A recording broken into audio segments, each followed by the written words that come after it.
Hello, everybody. Welcome back to another installment of our lovely program here, joined by John Knopf, my gun-loving co-host. Thank you. I don't know why I decided to get a little more professional with this introduction. I think it's because we're about to enter a world war, folks. I think that's why I'm pretending to be bootleg bimbo Walter Cronkite of the new age. I would never call you a bimbo.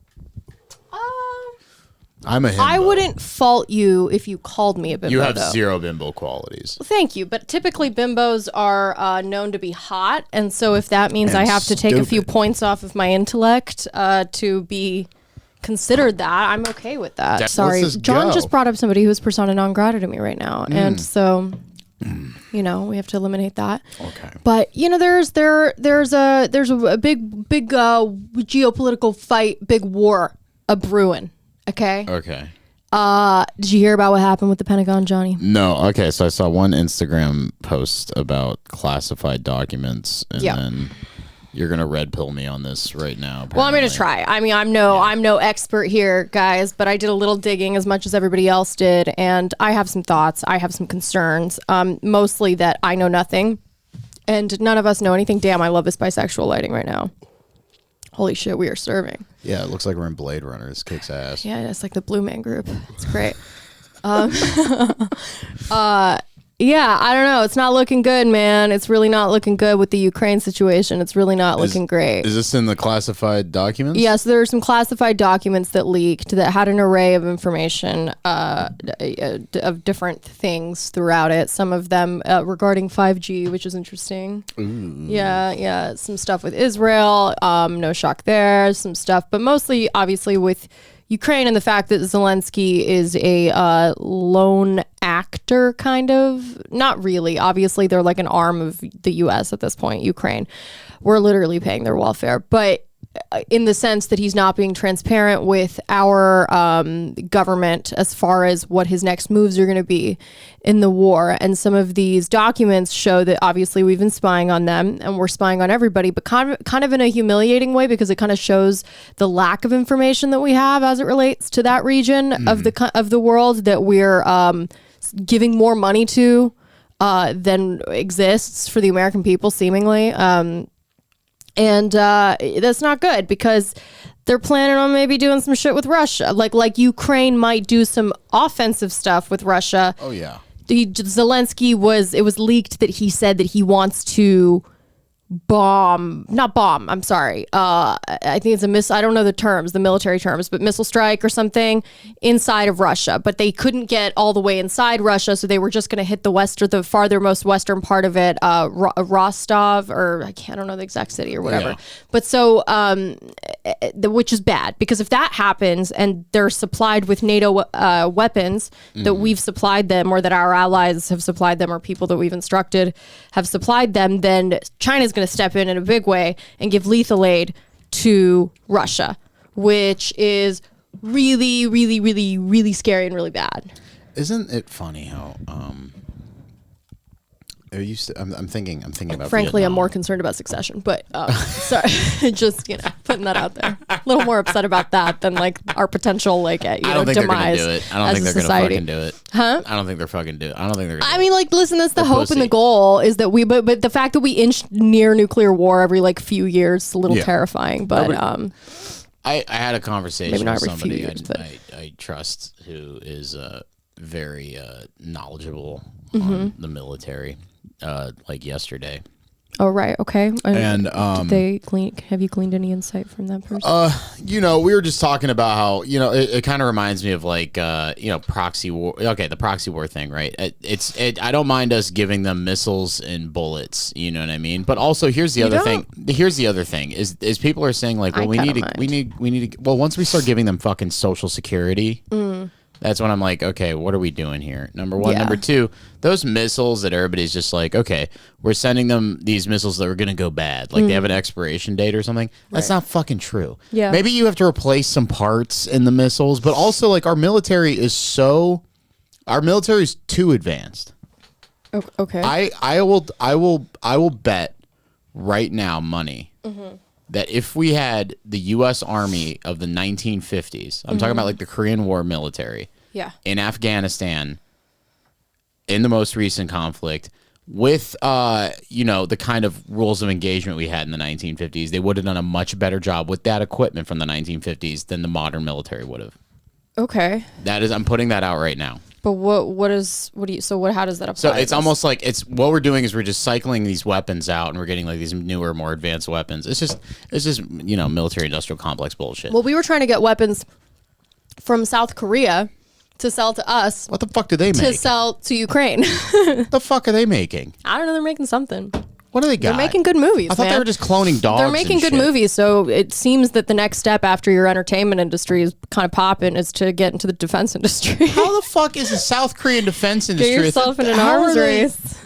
Where are the South Korean defense industry? I don't know. They dropped Parasite, and now they're dropping bombs. I don't know what to say. That's going to be the name of their new K-Beauty. bioweapon. I mean, come on. They're really moving up in the world. But yeah, they didn't want, and they were trying to do it discreetly so that the U.S. government wouldn't have to have the conversation with the U.S. government at all, right? That we're in the middle of that they don't want to give us weapons, sell us weapons. South Korea doesn't want to sell us weapons? Correct, because they know that we're just going to use it probably to give to NATO either directly or indirectly.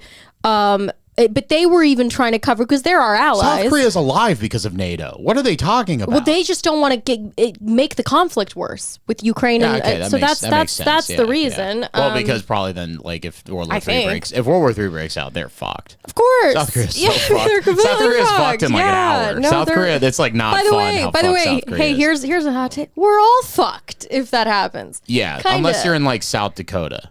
Or like Wyoming. By the way, if you're in South Dakota, you're fucked because you're in South Dakota. Like, I'm gonna go. You know the best place to live, and I've said this multiple times. Fucking Kentucky.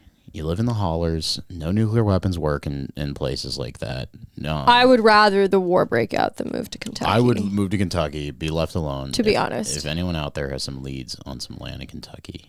No, I would rather live. No, that's not true. If I had to move to Kentucky, I guess I would go. Well, newsflash. Johnny Depp's from Kentucky. I'm gonna have like 100 acres in Kentucky one day. I'm gonna have yurts. It's gonna be mountainous. I'm gonna have okay. I'm gonna have caves. Yeah, okay. You know what I mean? Lots of guns. It'll be food. It'll be fun. It'll be a fun time. We have bonfires every night. You know, it'll be like a Nemo dreamscape, but in real life. And more with like a chicken farm. Yeah, and like conservative. It'd be like conservative Nemo dreamscape. I feel like we live in like a cultural like red and blue Nemo dreamscape where it's just hell. Yeah. It's so weird because we are on there's two things, right? I don't know if history is cyclical, but also like I constantly think like it is. Well, I heard a great quote the other day that World War III has already happened and it's a information war and there's no differentiation between combatant and non-combatant. It could be stupid, but also that makes sense. But also, I mean, listen, if we want to like sit here and like wax poetic about like every metaphor in the book, sure. But it's like World War III is also a very like tangible possibility. So I would say that the physical manifestation of that is far more dangerous. Well, is conventional war over? That's the thing. Like what we're terrified of is like a conventional invasion, and it's like I don't know if there's a part of me that's like, that's the next step. But the thing is I'm like I don't know if anyone will ever risk that, but also at the same time it'd be terrifying. Right, that's the problem is you don't know if anyone will ever risk that, and that the power is completely out of your hands, and that the people that are often at the head of these things are super shady and deceptive intelligence agencies, defense contractors, and people that have nobody's interest at heart other than their bank accounts and profit margins. Like that is so terrifying, and really just that the intelligence agencies already act in such a autonomous way that if we're in a world war, I mean it's over for us. Like really, it is. It's not financially good to have a world war. You know what I mean? You would think people would be concerned about it's not. But also the people in charge of our government are all octogenarians, and so what the fuck do they care if the world ends? They're about to leave it anyway. But I saw this little clip online recently about Orson Welles talking. It was on the Dick Cavett show. He was talking about sitting next to Hitler at dinner. Oh my god, it was crazy. Oh he was like, he was the most boring man. Oh, I've seen that. Yeah. I've seen that one. And actually, I've been rewatching. Dick Cavett kicks ass, dude. I mean, yeah. First of all, I was the first one to ever. I was way before you on Dick Cavett. Ooh. Okay. I'm always shaded when I try to bring up some of these older shows, but they are better. Like, they are way better. So they canceled Charlie Rose. They cancel everyone that's good.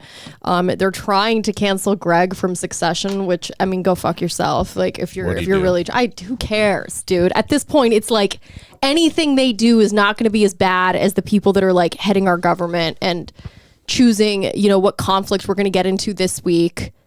I'm sorry. I don't care. I really don't care. And I don't even believe it, dude. It's another one of these girls on TikTok that fucking like is upset that she's not famous and that she had a brush with someone that is famous and that nothing from that came from that to benefit her life, And so instead she needs to capitalize on a potential interaction she might have had. Who knows? Like, there's no fact checkers about this stuff. Like, there's nobody that knows. And she goes on TikTok and she's like, I was 16 at the time and I'm documenting this, and I told him that I was in high school, and then he fucked this other girl that was also in high school, and it's like, and how old was he? He's like 20, and I'm like, bruh, like, even if he wasn't, like, I don't even believe you. Like, I don't believe you. Why should anybody believe you? You sound like a really bitter bitch. Like, you sound really bitter. And that maybe that you just need to go viral for a minute because you're having a mental breakdown that week. Like, that's what a lot of this seems like. I don't know how we got from World War III to that, but Succession's on my mind. It's just on my mind. Spoiler alert, Logan Roy's dead. Okay? Whoa. He's dead. He is dead. Yeah. I know you don't watch television, but he's dead. My TV's broken and it fucking kills me every day. How are you watching your Hell's Kitchen every morning, John? I go on my laptop and here's the hell I'm living in. Okay, let's talk about World War III. This is the hell I'm fucking living in. TV won't connect to the internet, right? Just won't. Tried everything. Won't connect to the internet. Can't watch any of my shows. Can't enjoy my mornings anymore. Can't enjoy my evenings anymore. I watch like a half an hour of TV in the morning, half an hour of TV in the evening. Yeah. And then I go to bed. Nowadays, and then I got my laptop. So I go on my laptop. Laptop speaker's broken. Oh. Laptop speaker is like broken. I can still hear it, but it just sucks ass. I can't enjoy myself anymore. I just, I can't even listen to ambient noises while I go to bed. So what are you? My life is kind of TV-less. And then I'm kind of just left with my fucking thoughts, and it's killing me because the more I think, I'm now loathing my days off. I now look forward to doing things like this, or why don't you read a book? I have a book. I'm going to reread the Earthsea Chronicles because I love Ursula Le Guin. What an asshole thing to say. Why don't you read a book? Read a book. and then I do jiu-jitsu, and but like my days I just spent scrolling Instagram, and it's killing me. I mean, it's designed to kill you, so I know it's fucking at least everything's working as it's supposed to. I don't think China or Russia want this fucking smoke. I'll tell you why. It's like I think they want the smoke. It's just a matter of like when and can we like configure this right? Have you looked at the amount of like air power we have over them? It's insane. No, dude. Like, look at the amount of F-35s we have, like operational versus like Russia's fifth generation fighter. It's not that they want any of this to happen. It's that often it seems like we're giving them very little choice, right? So when you are having NATO expand at like a rapid rate, and then you have these documents leak, right? So it's super embarrassing for the Pentagon that these documents leaked in the first place, right? So because everybody assumes that we're spying on everybody. That's just the way it works. But the idea that like the strongest government, the strongest military, they can't even keep their shit in check, that's really kind of humiliating on our part. Like, and the Pentagon's doing everything they can to suppress this. So mainstream's like not touching it for the most part. Like, they're just not talking about it. And I was on a Twitter space today. I was kind of in and out of it, but I stayed in it with this guy like Mario Nafal, I think his name is. This guy's always doing Twitter spaces, and there were literally 50,000 people in this room listening to this conversation. And at one point, that really annoying guy, Miles fucking Chong. No. I'm just kidding. What's his name? Ian Miles Chong. Okay, Miles Teller. He comes in. I wish it was Miles Teller. No, in my dreams would it be Miles Teller. He's very handsome. He was very handsome in Top Gun. Oh yeah, the mustache. But loved him really in Whiplash. You wonder why I keep the mustache. You know what I mean? To look like Miles Teller. I look exactly. They call me Chubby Miles Teller.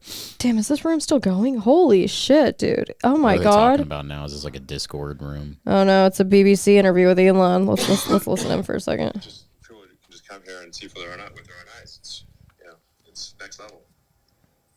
How many people are in this? Videos on Twitter because Breaking Elon. Yeah, he's like fighting with Substack or something. Elon Musk shares his vision for the future of Twitter to evolve into X.com, the everything app. Fuck out of here. You serious? I don't even want to know more. I don't want to know the campaign. What, dude? I was going to say this Twitter space I was in with this Ian Miles Chong guy who everybody hates and drags on Twitter.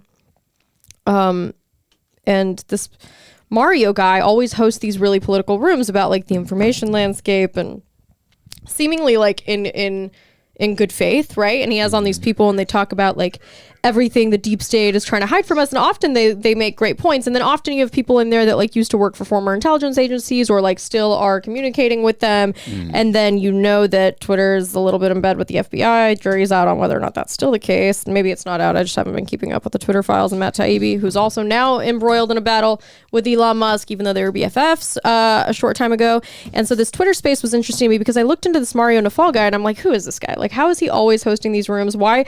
And I remembered him from my days on Clubhouse because he was a prominent guy on Clubhouse, and I spoke to him I think a few times in those rooms. And now he's hosting like these massive Twitter spaces, and I look him up and he's a fucking NFT guy, right? And then you know what was a little creepy at the very end of it, John? What? They said this. They go, and by the way, just be really careful about all the misinformation that's out there. Not but in a but they're reversing that word, right? They're giving it new meaning. They're like, be careful for all the misinformation because they don't want, you know, the government agencies and stuff, they don't want you to know about this. And that's true. They don't want us to know about it, but it's like, why are we getting vague warnings from like vague online personalities that are weirdly into like crypto? And it seems very strange. And why are there always like former FBI agents like walking up in there? And like, it's just a little strange. Why haven't it's a we little been strange that an NFT guy is hosting the biggest Twitter spaces about geopolitical warfare on the internet. And then you have, you know, you have like big journalists. You have Michael. I went in there and listened to it because Michael Tracy was in there, but I don't even follow this Mario guy. And every time I'm on Twitter, it's him posting some space, and I'm just a little. I don't want to say I'm suspect of these people, but I am suspect. I'm suspect of everybody. What the fuck do they care? What does some NFT guy do? What is he, just like a really good citizen? Is this just like? Oh, he's just looking. Is this just citizen journalism? I mean, he's an angel investor and he's in crypto and he's an NFT guy, and everybody knows NFTs are like. I mean, come on. Like it's and all these people got inflated the price of Bitcoin to a crazy degree. Like I got in on it and everyone I know got in on it during the Clubhouse like surge, right? In early 2021. And then of course that was a bull run of a year. And then the next year it just tanked. I mean, tanked. And kind of ironically at the very same time that the app kind of died. The app was really only cool for a few months though. But it was... You know, and I went to the Bitcoin conference and I met some of these people in person, and I mean, they're all just fucking slime balls, like every single one of them. Yeah, I met an NFT guy once. He got out of county jail on a DUI, and he showed up at my bar, and then he was like, dude, I'm like a Bitcoin millionaire. And really? I was like, okay. And he was like, yeah, I miss my son. And I was like, okay, weirdo. And then he invited me to an NFT party off of... I'll go to the parties all day. There's always good cocktails. There's always good drinks. The events are always well curated. I went to the party. It fucking sucked, dude. It fucking blew. It was like a bunch of like art. It was like an art thing. It fucking sucked ass, dude. Everyone. It's always was like on Naval drugs. or somebody's floating around in the room. Yeah, everyone was on cool, drugs. Everyone's rich. Yeah, it wasn't fun. Which I don't fault anyone for that, by the way. Be on drugs, be rich. But you know, this like Web3, who cares? Like, who fucking cares? All of it is just such a joke to me, truly. You know, I had a long conversation with Tyler Winklevoss in Miami at the Bitcoin conference when I went with Tim. Yeah. I met Cameron and Tyler, you know, the Winkle vibe. Yeah. And I talked to Tyler and I was telling him, I was like, I don't think the NFT, this is right when the NFT thing was taking off. This is June 2021.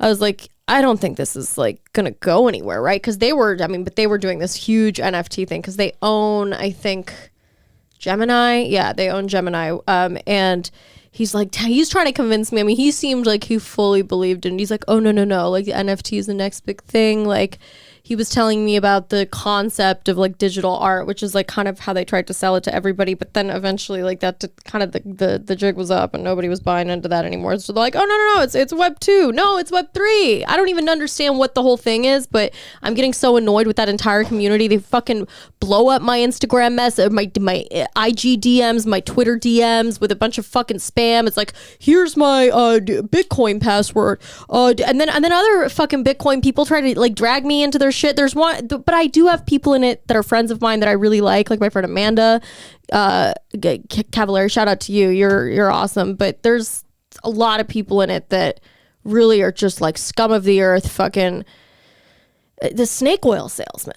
And I can't at this point look at anybody in crypto with just even a modicum of respect. Except I do have a friend that I went to high school with that's now big. This is what I'm saying. Like, I know people in it, but it drives me fucking crazy that this is still a community of people. Why are you hosting? Why is anyone that's NFT adjacent hosting the biggest Twitter space on the fucking internet? 50,000 people listening in on this conversation about our geopolitical future. It makes no sense. In what way are you qualified and who put you up to this? Is like, are you on the Elon payroll? Are you on the, like, did Clubhouse, like, terraform into this other new version of Twitter that we're now like, because Elon took over, we're all just like really into the whole, oh no, it's Ethereum. And actually nobody even talks about Ethereum. Ethereum seems like the only what's funny decent one. Dude, this guy got in my car when I was an Uber driver. He was wasted off of his ass. And this is when Ethereum was like 10 cents a fucking coin.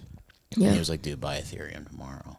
And he's like, it'll bump up like crazy. Probably should have. Like, yeah, dude, I could have fucking been a millionaire by now. Why didn't you do that shit? If it's 10 cents, spare money. I didn't have any spare. I think it was 90 cents. I didn't have any spare money. You didn't have 90 cents.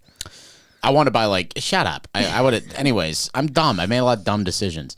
My smartest decision So did I put way too much money in Bitcoin. I'm gonna get a CIA handler. What do you mean? Why haven't we been contacted?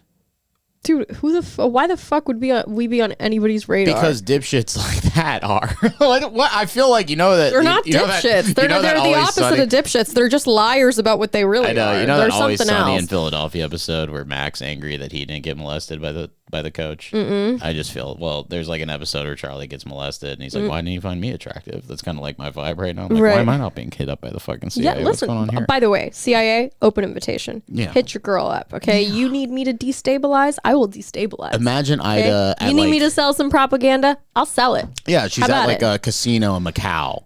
Oh, and did you see the CIA thing where they wanted like POCs and stuff? Yeah, you're perf, dude. You're gonna they and I speak fucking Farsi. Recruit me. Oh, please. they'll love you. The FBI tried to get my mom to join a few years back. Oh, dude. They sent us a letter. It was like a crazy thing. I'm just in it. If I don't have to leave the States and they pump me full of money every month, I don't give a shit. I'm kidding. You're really trying to be an asset? You scumbag. If anyone's going to be a Matahari around here, it's going to be fucking me, okay? I was born for this shit. I'm Middle Eastern. I would love to be the Matahari. I would love that. Who's the Matahari? You're just jealous I'll be a CIA asset before you, dude. A little. You go a little. Yeah. You don't think I can finagle my way into I don't want to be part of the CIA. I just want to service? have CIA clout when it serves me. Yeah, I want to have cool CIA clout. Imagine like you're like I'm like I disappear for a month and you're like, John, where are you? And I'm like, airborne training. Sorry, my service is really bad at Langley. It's like something with the 5G. It's not penetrating. They're getting me into social engineering. It's like weird. Yeah, it's been a fun day though. Learned a lot, Great cafe here. Yeah. Great cafe. Great cafeteria. Dude, I bet it is a good fucking cafe. How much fun would we have? We just go to the CIA and we're like, what kind of food do you guys eat? You and I join the CIA. That'd be so, dude. Oh my god! Imagine if we unabashedly became a psyop. What do you mean? We start posting about it. Well, then he can't do it. Then he can't do it. You got to be transparent. This is the Matahari. She kind of looks like me, right? Like if I were like whatever she is. She looks nothing like you, but continue. Relax. We look alike. Really, you don't the same see that? skin tone. I think I look just. I think that's actually, you know, those pictures where you put like somebody up. She There's has like a there's much like worse Ben nose Affleck than like you. has like, or somebody famous has like a doppelganger from like 100 years prior. I think that's mine. You The Mata wish, Hari. dude. Look at that. No, probably not. She's from the Netherlands, so certainly not. But What'd she do? she was a spy. Check it out. Better known by the stage name Mata Hari, was a Dutch exotic dancer who is convicted of being a spy for Germany during World War I. She was executed by firing squad in France. The idea of a beautiful erotic dancer using her powers of seduction as a spy made her name synonymous with the femme fatale. Her story has served as an inspiration for many books, films, and other works. It has been suggested that she was convicted and condemned because the French army needed a scapegoat, and my computer's dirty, and that the files used to secure her conviction contained several falsifications. Some have even stated that Mata Hari could not have been a spy and was innocent. Well, listen, if she was around today, she'd be fucking hosting a Twitter space with 50,000 people. And you can get different people in there. You're going to get you're going to get maybe a Weinstein brother, if you're lucky, will pop in there. I don't think he's connected, but everyone's been listening to these conversations. You know, you might occasionally get an Elon popping in there, somebody adjacent. You'll get a Michael Tracy. You'll get some of these journalists. You'll get like extremely online partisan figures or independent figures, what have you. But it's kind of always a cesspool. I'm like, who decides who's going to be speaking in this room, and why is it a bunch of people that I'm like, I don't. There was one girl in there one time, not this past conversation from today, but a prior one that. She said she was a journalist, and I looked into her, and she was a journalist for like a mainstream publication. I can't remember which, but she was literally sitting in there like defending the intelligence agencies, and then you have like an opposing view, obviously, but I'm like, why is she the one that's speaking, and why are we sitting here having some like culture war debate when we should be I don't know. I have a very healthy level of skepticism of all this shit, because when I see like the crypto people have infiltrated the political space as some sort of like opposition, right, to the status quo. Yeah. I want to support any sort of opposition to the status quo, but I just wonder why there's such a large amount of these crypto people hosting these spaces, having these conversations. It almost, you know what really fucks my head up about it, John? What? Feels a little fucking transhumanist, to be honest. Oh. Because they're all super sometimes related to like the AI space in a way that fucking freaks me out more. And I was talking to my friend Anir, shout out to you, who told me about, I learned so much yesterday, John. I have to impart all of this on you. This is what he was telling me. He was telling me about a new ChatGPT iteration, right? Ooh. It's past ChatGPT 4. So he was saying, he showed me like a model of it too. It's really fucking crazy. So he was telling me,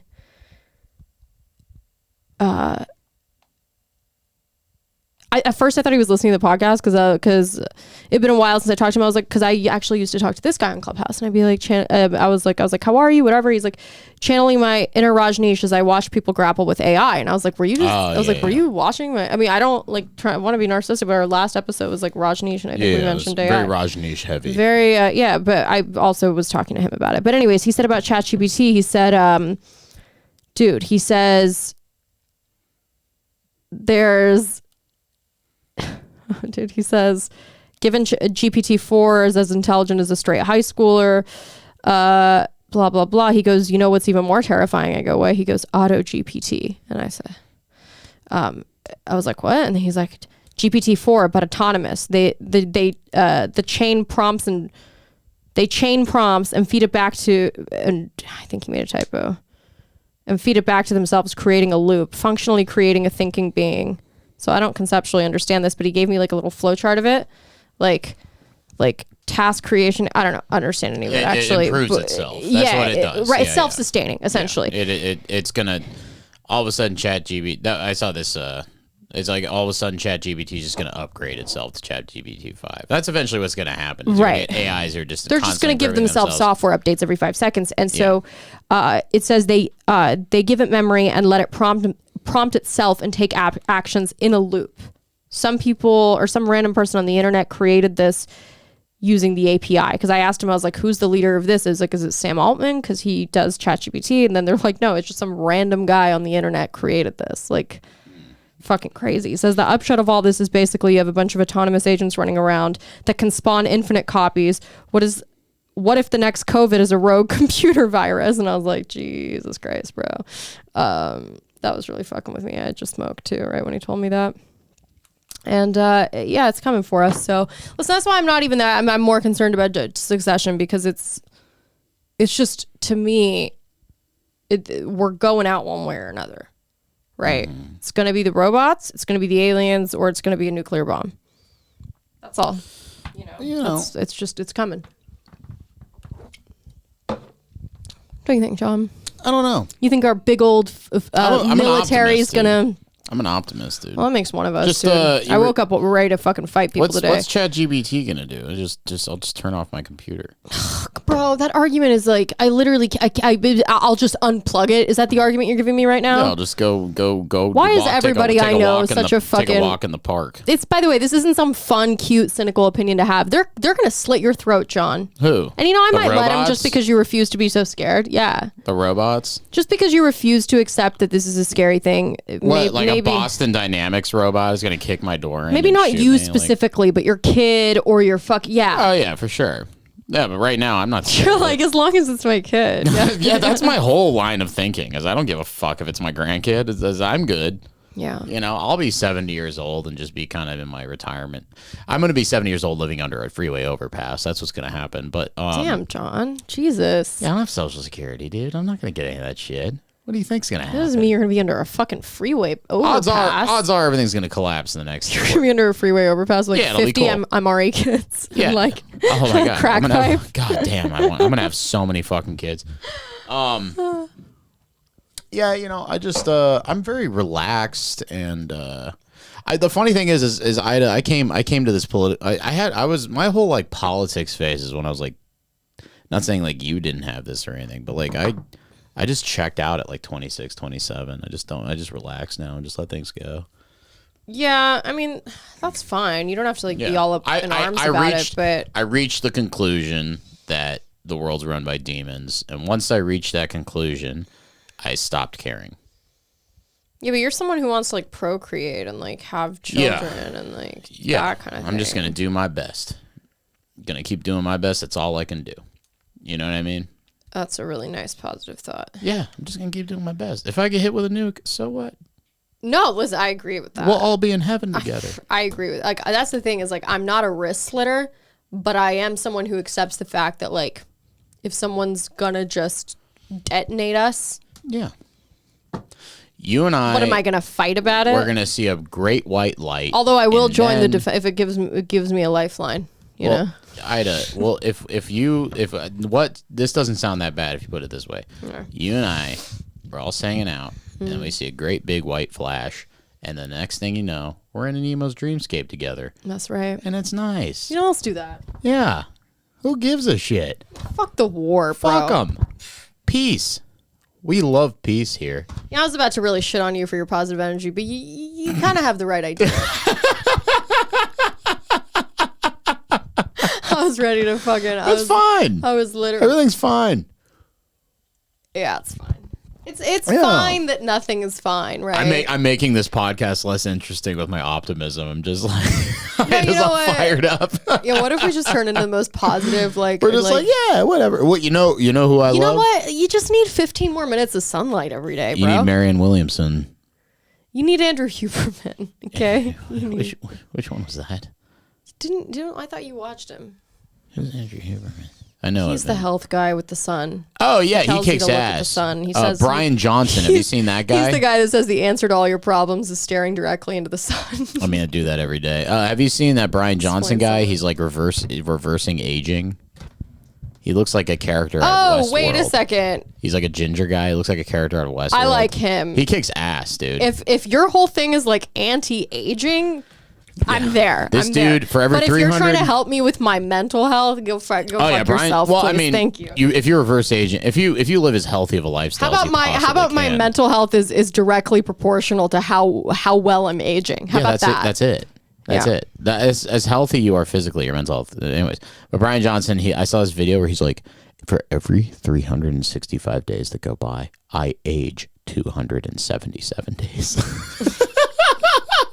That rocks.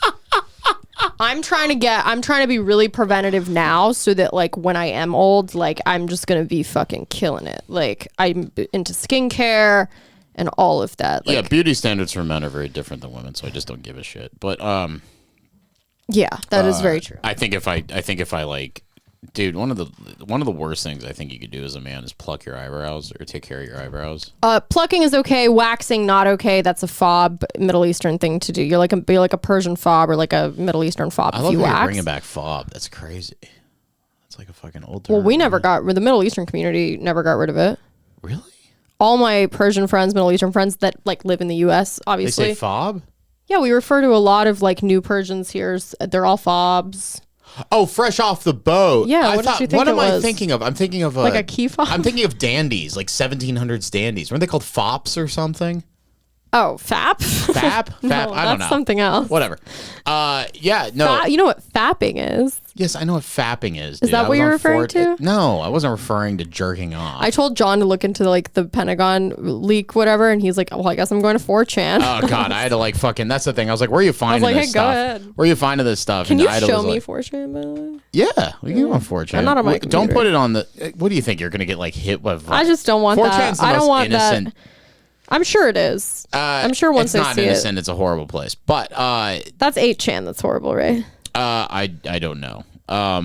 Anyways, sorry. Continue. 4chan, it's got, it's tamed the fuck down over the years. But I remember when I was like 14, that place was fucking insane. What were you gonna say about the fobbing, the fapping? Fapping? I don't know. I feel like Iraqis are gayer than Iranians. The men. Yeah, well, the problem is when you repress actual homosexuality in a region, even the straight guys become very gay. Like when I went to the Persian New Year thing, I told you that guy that Persian guy I talked to at Persian New Year, I thought I made like a great gay friend. He had really pretty eyelashes. I was like, hell yeah, I made a Persian friend, and he's gay. He's Persian, like, no, I know, yeah. Relax here. We do have good eyelashes, but I knock on wood, that's a Persian thing. You're not supposed to compliment yourself. Shit. Because you people really fail on that front. Anyways, continue. I knock on stuff. God, you fucking egotistical. Because we're such narcissists. Egotistical, narcissistic, lying culture. No. Wait. Persians are. Persians. They're not the lying. most ego. Are you talking the most egotistical, narcissistic? Is fucking Americans. Oh, I mean, yeah, of course. No, but actually, no. I'll fight against Western this. society has way more narcissism. I'll fight against this. Narcissism on a surface level. There's a surface level narcissism in Western civilizations, but you don't get the level of narcissism you get with like Persians, where they're just like, my ancestry is 3,000 years old. Totally different thing, and that's, by the way, will ever stop Greeks us. do that. Oh yeah, Asians do that. I'm talking. Arabs do that.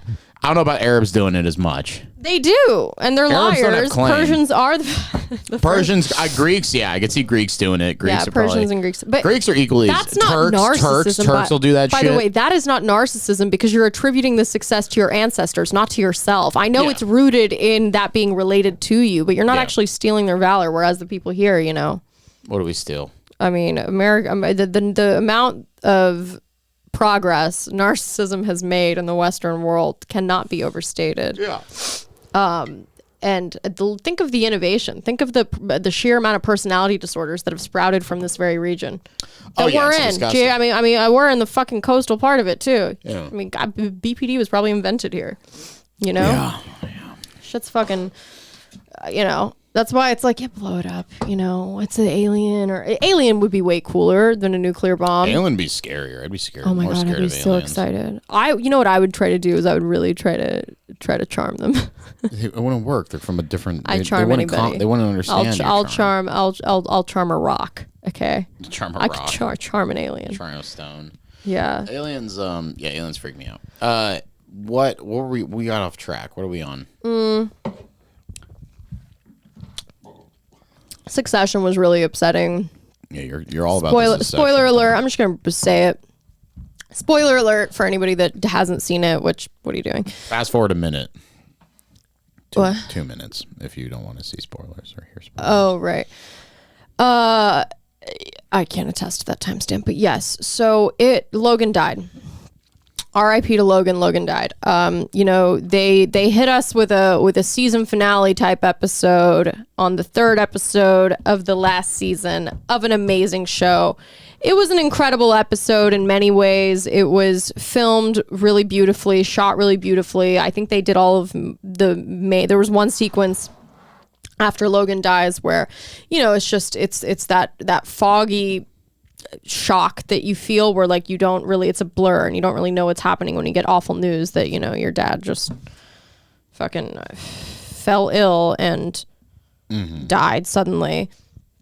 And they shot it all in one take, I think, because they shoot the whole show on film. And it was really beautifully filmed, really beautifully acted. I mean, it was firing on all cylinders in terms of the production, in terms of just it being an epic episode. The writing, phenomenal, incredible episode. It happened an entire season early, so it felt cheap. You can't take a show that's meant to be 5 seasons or 6 seasons and cram it into 4 seasons and then kill off the fucking main point of conflict of the show, the 3rd episode into the last fucking season. I don't know. The rest of the episodes look like they're going to be good, but it was upsetting to me. I thought it really cheapened an otherwise really flawless show. And I think giving us only 4 seasons actually cheapened it more than anything from this episode in particular. And fuck the LA Times, by the way, while we're at it. What'd they spoiled it for everybody. Right after the episode dropped, they fucking published an obituary for a fake for Logan Roy. Oh, fuck off. And they ruined the show for all these people that wanted to watch it because they think that they're doing some cool thing at the intersection of pop culture and news journalism. God. Fuck you corny retards. God, I mean, no you're wonder they really had to some change corny offices. assholes. Yeah, no, please. I mean, God, I don't want to incite violence here, okay? It's the last thing I want to do. It's the last thing I want to do. Unless I'm being paid to do it. Please hit me up. Intelligence. Thank you. Please. Someone pays me to incite violence. I'll fucking sit here all day and try to commandeer an entire, if all of a sudden our studio gets a lot nicer, you'll know what happened. You know That's what I mean? right. If all of a sudden we're out of this I basement. love how that's what it would take Yeah, for if us to up the production value here. all of a is I have sudden you to go join in here, the we CIA. have the grass background with the neon Ida hour on it. Yeah, and we'll have it because I'm from Dallas. We'll have a little grassy knoll, right? Yeah, we'll have a little baby grassy knoll. We'll have 2 X's on the ground. Yeah, I'm wearing for Tom each Ford gunshot. sunglasses. I'm just I become kind of like an arty land. I get addicted to drugs. It'll be cool. Tom Ford would be good too because he's also from Texas. Fuck off, really? Yeah, he's an guy. Americana. Good, just Love those sunglasses. he's like an Americana Gatsby, Love those sunglasses. just Southern gentleman. Interesting. So Great name. I watched his Charlie Rose interview because somebody recommended the Ralph Lauren Charlie Rose interview, which was so good. And then so I watched the Tom Ford one, and Tom Ford's been on there a few times, but great interview, great guy. Too bad he'll probably be nuked. What else we got? I don't know. The Dalai Lama's a pedophile. Oh, I saw that video. That was so fucking funny. Okay, I'm gonna put it out there. It sounds like the Dalai Lama doesn't know what the. Well, I saw a bunch of. Okay, so first of all, we trained a bunch of fucking. Dalai Lama was okay. So we trained Nepal, right? What did you just say? I was about to say Nepalese. What do they call Nepalian? What do they call them? People from Nepal. Nepalese. But I about think them? Naples. We trained a bunch of them. The CIA trained a bunch of them how to like fight the Chinese back in the day. I saw Our it's like future crazy. employer. Yeah, and it seems like the Dalai Lama is kind of suspect too. Oh yeah, no, dude. Fuck out. We said this in the Rajneesh episode. Or I said it. He's fake. He's fucking bullshit. Yeah. He fucking met up with Keith Raniere. He's like gay for pay, dude. Dalai Lama's gay for pay. He'll literally join your dumb cult, dude. Fucking like if David Koresh hit him up, he would have been right I saw there. the Keith. I saw that picture. I posted that. Yeah, I was like, if Charlie Manson hit him up and said like, hey, will you do a speaking engagement? He's like, well, what do you know? If the price is right, like I'll be there. No, and then you see him like asking that little kid to, Suck on his tongue. Fucking horrific. I don't even want to repeat it. So here's the thing. I think it was Yeesh. innocent. Number Oh, one, number two. no. But no. Listen to me. Listen to me. Hear me out. I think it was innocent in the moment. You have drawn my ire. Shut up. But it comes from sinister backgrounds. For him to be like, this is an okay thing to tell a child. You think he was fucking diddled? No, I think the Dalai Lama is a pedophile. Was Dolly diddled, or is the Dolly a diddler? How's that for a tongue sure twister? he was diddled in a monastery as a kid. Don't give me that shit. Number one. Number two, like I got a buddy. Did you know that like everyone has to become a Buddhist monk? What? So like if you're in Thailand, I could be completely wrong. Correct me if I'm wrong in the comments. But I had a buddy who we were in Bangkok together, and my buddy went to like a Buddhist monastery, and he was like meditating. It was just like a day thing. He just like went out there, was meditating, and then all of a sudden he hears psst, and he's like, what the fuck? And he looks over and there's like this Buddhist monk with the orange robe and everything, and the Buddhist monk's like, psst, come here. And he's like, okay. And he like gets up and starts following the Buddhist monk around everywhere, and then he turns a corner and the Buddhist monk just lifts his robe up and shows him his cock. Oh yeah. And my buddy's like, whoa, what the fuck? And then he like went to the other Buddhist monks. Is like, hey, that monk just showed me his wiener. And the other monks were like, oh, he's not a real monk. His dad just died, so he has to be a monk for like 6 months. What is this, like when you join the Israeli army? Yeah, I guess when it's you like, turn they do like 17? mandatory service. Like, I guess you just got to be a monk for a few months. So like they were like, So yeah, you gotta I guess suck cock for 6 months. Yeah, he's like, I guess there's some like weird flashers who fall through the cracks or some shit, gay flashers. But yeah, if you don't think the Dalai Lama, It's like, yeah, his father, don't think his the Dalai father Lama- passed, so he's streaking. We're sorry. yeah, that's what Yeah. happens. But like, you know, of course the Dalai Lama's fucking, and like, you know, there's no like age of consent in the mountains out there. The Dalai Lama's a pedophile. Everyone's a pedophile. It's crazy. Or he's just senile. Everyone's a pedophile. But he's probably He a could pedophile. be senile. I think what he is he's a senile pedophile. And you know, Many such cases. yeah, and he thinks it's okay to tell a little boy to suck my tongue on mic. And You should have told Keith Raniere to do it. that would have been sick, dude. That would have been so sick.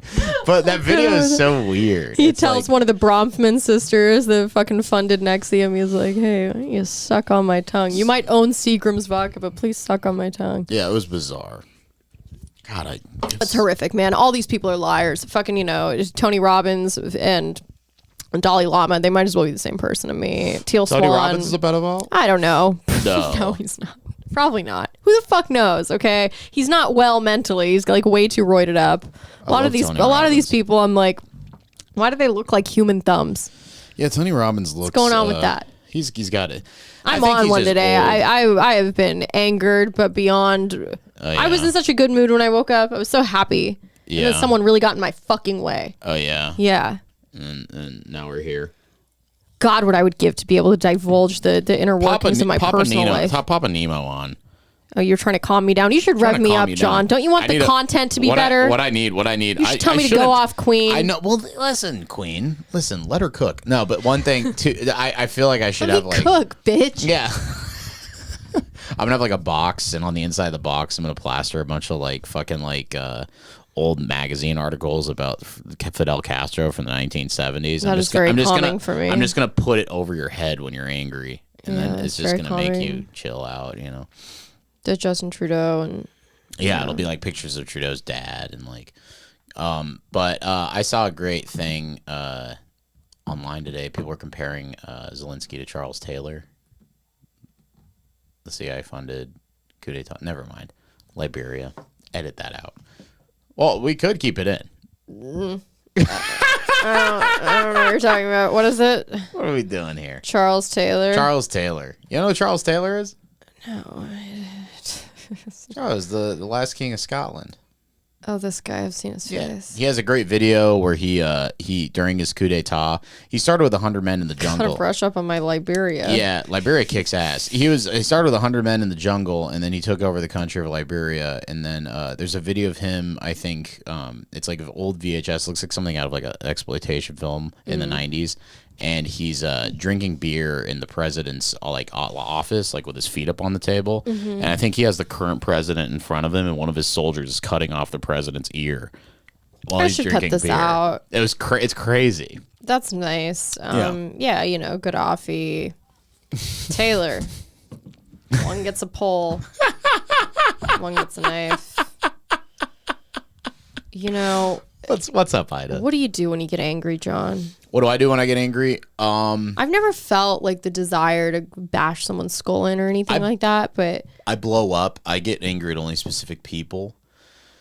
What I do when I get angry, I grew up around a lot of anger, so I kind of avoid conflict in a way. It tends for me to be passive, but I've been working on that as well. I've been working on setting boundaries. The problem is sometimes I violently set boundaries in the moment in explosive ways that I shouldn't. yeah, you do. You've never seen me. No, you know that's zero. I That's know fucking it's zero. I know dog. it's You haven't zero. seen me. You should see me scream. That's only because I'm at 60. Otherwise, you would have made me. I pop off like my dad. It's fucking wild, dude. I'll go crazy. I don't think I get that angry that often. I've never seen you angry. I've seen you. You I've seen you totally have. angry. You I've never just seen saw you me angry right when we were setting up. I almost get fucking. I've never felt your ire. No, you know what? You've been annoyed with me. Oh, totally. You've been annoyed with me. You've never been. I've never had you yell at me. No. No. I think I might have yelled at you once, but I don't think I yelled at you. I think I was just very stern. Yeah, you'll be stern with me, but it's just more like, you know. My favorite thing to do with angry people is to walk away, because then they just get even angrier, and then there's nobody for them to direct their anger at other than themselves, which is where they should be directing it in the first place. Well, whenever anyone's angry with me, there's truth to every argument. So whenever anyone's angry at me, I tend to just be like, instead of being like they're retarded, I tend to be like, why are they angry with me, and how can I like? Oh well, my first instinct is that they're retarded. Yeah, that's silly. That's silly, and you need to grow up. I'm not being serious, by the way. I could care less about some like fucking emotional analysis of like what it is that I do, because I've become very mature over the last 2 years as in terms of my response. As you should, yeah. Yeah. I trust that you have. Thank you, John. And you just kind of like you kind of just listen to the other person instead of like being pissed off. You of course can be pissed off and be like, okay, they're kind of wrong. But there's actually, if you actually just like listen to another person's problems with you, there's actually very few situations where you'll be like, I'm actually 100% right. Usually it's an opportunity to grow. Now, what if the other person's like, just hear me out. What if the other person's like an infuriating, worthless scumbag? What then? Do these rules apply in that scenario? Well, sometimes there's Is there any recourse there? There's some infuriating, worthless scumbags that, one person's infuriating. And what if they're really fat too? One person's infuriating. Or what if they're really thin? Whoa. One person's infuriating, worthless scumbag is another person's freedom fighter. You know what I mean?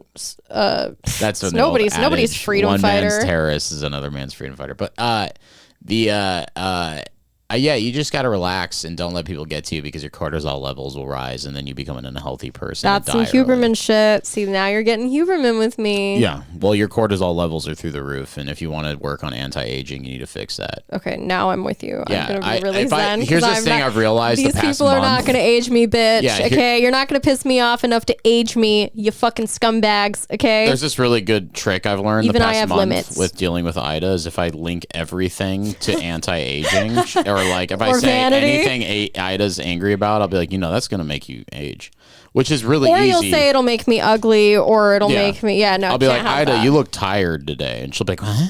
And I'll be like, you can't. Right, and I will in that moment sleep for 14 hours. Exactly, and in that, and it's so easy to do that now once you learn about cortisol, and you realize that Ida'll get stressed about it. Cortisol again? I don't know. It's something in your brain. It's like the opposite of an endorphin. I think it's like the anger emotion. Yeah, it's like a thing that makes you pissed off, but it also high anxiety leads to early death. But also, people with high anxiety live longer too. It's really weird. You say that, but people with high anxiety go to doctors more often. You know what would cure anyone's anxiety? You know what we should do? What? We should go camp inside of a dead mall. Oh, like a liminal space. Create our own vaporwave liminal I like space. how you just called it a dead mall. What a great That's what they're way. called. Really? Yeah, so there was where I grew when you were showing me last week on the Patreon episode. That's a great term. On the Patreon, you were showing me the Japanese abandoned mansion, right? Yeah, that kicks ass. And you showed me some other, like an industrial area that was dead as well. But it reminded me of when I went to, there's this mall I grew up going to. Shout out to anybody from Dallas. This is Valley View Mall. I don't think anybody from Dallas listens to me. Well, if you do, Yeah. No, some people do actually. I'm actually surprised. I love the people, Texans. some of the people from my high school are like surprisingly supportive. Can I say something really complimentary real quick? And you may take it not as a compliment, but it is a compliment. Oh God. I was like on the way over here. Oftentimes I'll go to AMPM and I'll hit Ida up and go, "What do you want from AMPM?" And she'll go. And today she was like, "A Diet Coke would be nice." Yeah. That's my favorite thing about girls from Texas and the South is they drink soda. Is that we're trash? No, I don't. But I don't drink soda. This is me relapsing. You know that. I know. But this is I went to Amber's house and I cracked open a Diet Coke, and then ever since then I've been fucking guzzling them. Ida's a like Lululemon Texan, so she has Diet Coke. But like, I'll like hit up girls that like I know that live in the South, and I'll be like, "What are you up to?" And they'll be like, "Just drinking a Dr Pepper." And I'm like, "That's so fucking hot." Crazy, like so regular hot. Dr Pepper. Yeah, crazy. You crazy bitch. How is that hot? It's hot. Is it gonna be hot when she has fucking heart disease? One of the hottest things I've ever seen a woman do was from being dip. fat. Is that gonna be hot too? I saw a girl dip once. It turned me on. Okay. I mean, women being unhealthy is cool. Tucker Carlson was talking about how he saw like an attractive woman do dip, and I'm like, yeah, that's internalized narcissism because you dip. So seeing, and by the way, I loved that Tucker interview. Homosexuality, but yeah, continue. Well, no, because he was saying he saw a woman that dipped, and it made him. Dude. Oh, okay, I see what you're saying. Dipped. No, he does. He's like he loves Zyn. He was like trying to get a Zyn sponsorship. Whatever it is, chewing tobacco. It's snus. It's a snus pouch. Hmm. Valley View Mall. And I have a abandoned mall story too. Yeah, these are great. So I grew up going to this mall, and then somewhere along the way they just failed and they died. And so then I went, but the movie theater was still working when I was still living in Dallas. So we would go to the movie theater, but the rest of the mall was completely dead. So it was, I mean. That's the thing, though, is there's malls are one of the biggest pieces of real estate that literally are just. I think the mall industry is like billions of dollars in debt. Look how cool it's like. These wonderful murals they have. This was the old Foley's. This used to be Foley's, and then it turned into Macy's, but they never changed that. But it looks really cool and kind of mid-century. Why can't I just like be like, hey, nobody wants to rent that space. I'll rent it, and it's just gonna be my house. Because then you're like in the terminal, like Tom Hanks staying at the airport. Yeah, but I'll just have like, imagine if I lived in like a Macy's and it was like, but I only have like. What a nightmare. No, it wouldn't be a nightmare. Imagine if you, imagine my living room is only like, let's say 800 square feet of the Macy's is my living room. Yeah. And then I only turn on the lights that are directly above my living room. And the rest of it is just an abyss around me. And that's what I live in. That would be so sick. You'd be in a psychiatric hospital fucking fast. I would literally chill there and just chill Actually, in my you wouldn't. abyss. Nobody would find you. I would chill in my abyss. I would sit there. I would have a single couch, like a mid-century couch. John, you would need people around you. You would need. Yeah, of course I'd have friends over, but you guys would like, and then what I would do. I'd have friends over. Imagine at my house. Yeah, but Macy's. imagine like I have a button and I'm like, okay, time to go to the bedroom, and I click a button and then a light 400 feet away turns on directly above my bed, and it's in another abyss, and then I go to that abyss, and I just because there's so much space. This would be like a fun camping thing if we did like a lock-in at a dead mall. It would be kind of like I think it'd be relaxing. You just can't be afraid of the dark or large spaces or like weird noises, because I feel like those big spaces at night are probably just it's terrifying. Can you imagine how many house sounds you'd have at Macy's? Oh my god, just like it would be. You see the Curb episode about the house sound? No. Oh, there's house sounds. Houses make sounds. Yeah. Mysteriously sometimes, and you think someone's intruding, but it's just a house sound. Okay, so Valley View Mall is a dead mall located at Interstate 635. Shout out. It's also called LBJ Freeway, named after the one and only. And Preston Road in North Dallas, Texas. Yeah, I mean, I drove by this place all the time in Dallas, and I'm trying to find some cool pictures. I took like really cool pictures of it, but that's not doing it any justice. The inside of it is like. Look at that. Look at that little sign. It's gone. I mean, I grew up going here. It's so weird seeing something you grew up. What is that quote where it's like, there's nothing quite like, not Nelson Mandela quote. It's like, there's nothing quite like going to a place that remains unchanged to see all the ways in which you have changed. This is the opposite of that. Mm-hmm. This is the place is wildly changed. And I don't know what I was saying with that, but. No, I know what you're getting to. Yeah. I was picking up what you're putting down. But yeah, dead malls are like, they're fucking cool as hell. Like, and I think that they're the inspiration for all these liminal spaces and all, and this kind of like this cyber lore. Look at that. It is just an endless abyss. And it makes you realize how even when malls are alive and popping, how dead they are, because it's like a corporate skeleton kind of that you're stumbling upon once it's fully died. You kind of realize like there were really never any bones to this to begin with. It was always when it's filled with all of the stuff that you can consume, you kind of forget how dead of a concept it really even is to begin with. A mall, it's just an emporium of stuff you don't need. Stuff that will consume your mind so that you don't have to think about, you don't have to grapple with your mortality. Well, it seems calming. Yeah. I remember I was in Carbondale, Illinois, because I went to college there for fucking 6 months, and I was dying. Did you? Yeah, at Southern Illinois University, Carbondale. And I was dying for cheap Chinese food. And there was like one Chinese restaurant in town, but I couldn't really afford it because I was like, dude, so broke. Dude, I was getting like $2.50 packs of cigarettes, like little cigarettes. They're called Santa Fe's. They're cigarellos, and it's what I smoked. They were fucking disgusting. Anyway, so I was like, my buddy was like, yeah, there's Chinese, like cheap Chinese in like the mall, and I go there, and I remember I show up there, and this is again kind of like that mall, but like the only thing operational in the mall was like the GameStop and the movie theater. And I remember going through the mall, and I remember looking at I saw signs for the Chinese restaurant, and I was like so excited, and I kept following the signs. I get to the food court, and the food court's completely abandoned. The signs were like 5 years old. That's like that thing you were telling me about, the strange high strangeness. High strangeness. Yeah, it was high strangeness. That's high it had strangeness. High strangeness vibe. Well, it's like, I didn't realize the signs were like 5 years old. It was horrible. Yeah, I mean, but that's kind of what these places are. I don't know. It just kind of shows you in a very physical way how the corporate landscape, to me, that's kind of what, I don't, not to make it like too much of a political allegory. At the end of the day, it's just a vibe. Okay. It's a fucking vibe and whatever.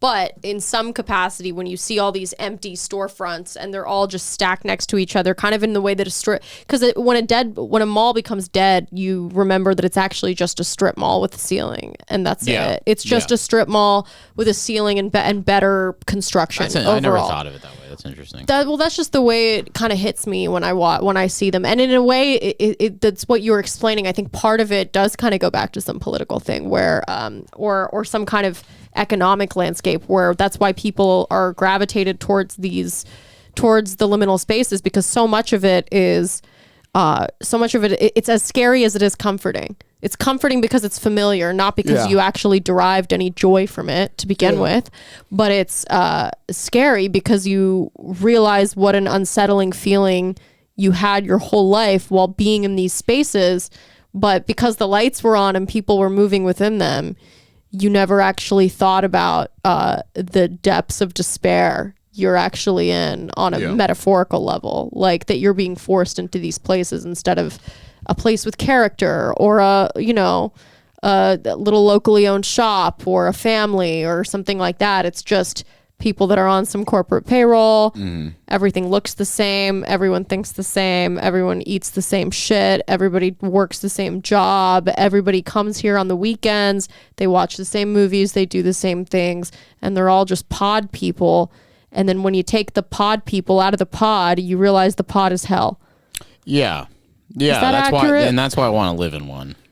I do too. Yeah, I do too, because we have Stockholm syndrome, and who doesn't love going to the fucking mall? Are you kidding me? Imagine we had the fucking that mall. You lived in the Macy's. I lived in the Sears. I would not live in the fucking Macy's. Okay, wherever the fuck do you live? Bloomingdale's. Yeah, I knew. God. I was like, Jesus Christ, that place doesn't have a fucking Macy's. Bloomingdale's. Don't give me that shit. Huh? That place doesn't have a You're fucking right. It was Bloomingdale's. always the What's trash. It nicest was always one? the trash mall. What was the nicest department store in that mall? I don't want to say Dillard's, but God, I mean, it's fucking, it's I'll live in the Wetzel's slim Pretzels. pickings. Yeah, frankly, so would I. I would rather live at the PacSun or something, because at least they sell Brandy Melville. We should contact them, see how much of a retail space is there, and just be like, can I install a shower? Well, last time I went, the only thing that was open was some voodoo shop. That kicks ass. It was crazy, and it was closed, but the lights were on, and it was like, it looked open, but nobody was there. There was a big gate in front of it. Oh, can I just hit up a place like that and be like, hey, listen, I'm gonna pay you $200 a month, because right now you're getting nothing. I don't think it's a residential. I think there's laws against, like, I won't say no. I'll just show up. I'll be like, listen, I'm gonna The give you move like is you just sneak in and you act like you work there, like Gene Takovic in Better Call Saul. Yeah, but I need a shower, so I just install a shower. You can. I'm sure they have a shower there. The move is to really go inside a Nordstrom's because their bathrooms are, depending on which Nordstrom's you go to, they can be pretty immaculate. But really, you want to go to Neiman Marcus bathroom. Oh, Neiman Marcus's are great. Neiman Marcus started in Dallas too. Interesting. Another. Who is Neiman Marcus? Nemo's cousin. No, I don't know. Yep, Nemo, the cousin of the liminals. That's the best joke I've ever made on this show. Yep, that was very good. Very good, Ida. Lovely. So fucking bad. But I don't know. I think everything's hell. I woke up in a really good mood, but then people enter your life and you just realize that like life is hell and everything's meaningless and we're all gonna die hopefully sooner rather than fucking later. Love my friends. I'm kidding. Rupi Kaur's trending. Kaur. What the fuck did they do? She's the worst. She's the worst poet of all time, and the girls that read these poems. Have you read some of these poems, John? No, Let me just take you down. Doesn't she talk about her golden pussy at some point or something? Oh, I think so. Yeah. I remember a Rupi Kaur poem about her fucking honey pussy or something. Yeah, she had a book called like Milk and Honey or something. Rupi Kaur poem. This woman. Where's she from? If you see someone repost one of these poems, and it is really only women. I don't even see gay guys fucking with Rupi, okay? Is she Indian or something? Yeah, but she was fucking born and raised here. Come on now. I do not need, and she writes it in all lowercase letters, right? Yeah, classic. I do not need the kind of love that is draining. I want someone who energizes me. Very good, Rupi. Lovely, Rupi. Every single one of these, we're just going to say, very good, Rupi. Yeah, very wonderful, good. Rupi. I want to live. I'm just afraid I won't. Jesus. I want to live. I'm just afraid I won't measure up to the idea people have of me in their heads. I'm afraid of getting older. Scared I'll never write anything worth reading again. Well, it's a good fear to have because you never did. You never did. That I'll disappoint the people who are counting on me. That I'll never learn how to be happy. That I'll be broke again one day. That my parents will die and I'll be alone in the end. Wow, very fucking compelling. God, the levels of introspection here are just fucking mind-blowing, aren't they? Do AirPods have wires? God. That's somebody making fun of her, obviously. Okay, thank God. Maybe not. Who knows? Don't mistake salt for sugar. If he wants to be with you, he will. It's that simple. Rupi. Bitch. I mean, every single one of her books should just be called like a collection of red flags. Just yeah. Have you ever? She's like the opposite of Charles Bukowski. It's really funny. When he was a walking red flag. He was a fucking domestic. He was domestic abuser, rapist. But by the way, even with all that, far preferable to her. Oh, much better poet than her. Have you read Bluebird? When's the last time you read Bluebird? Violence and all. He was. I read a few of his books. I read Ham on Rye. I read Hollywood. That was in the his books are not where he shines. His books are not where he shines. His poetry is where he shines. Sure. Yeah, it's like if you love something, set it on fire. Yeah, it's great. I mean, come on, please. His poetry about horse racing, it's great. Listen, he's no Rupi. Like, he's the opposite. Did you see her get dragged though for this one thing that she did? This went so viral when it happened. Hold on, let's get some sound on this bitch. Your fingers were dipped inside me. Oh, this is what I was talking about, I think. Searching for this was honey. Totally earnest, by the way. That would not come for you. Wait. You must have known you were wrong. Is this her? Yeah. When your fingers were dipped inside me, searching for honey that would not come for you. You must have known you were horny wrong. Def Jam fingering. When your fingers this is what Def Jam has turned into, where it's just like That's where the nasty woman got her cadence from. It's like pseudo-intellectual creatives in Brooklyn. We went over gather around, you know. We went over Nasty Woman, right, on this podcast. The Cheeto dust. No. Did we not? Oh my God. We didn't go over Nasty Woman? The Beyonce song? No, look up Nasty Woman poetry. Look up Nasty Woman poetry. Oh, you're going to hate this. I think I'm going to love it. Oh, you're going to. Nasty Woman. Yeah, in a good way. Yeah. Poetry. Okay. You know, ironically enough, she's really gotten me out of my bad mood. Just play the second or third one. Play the third one. What the hell is this? Here.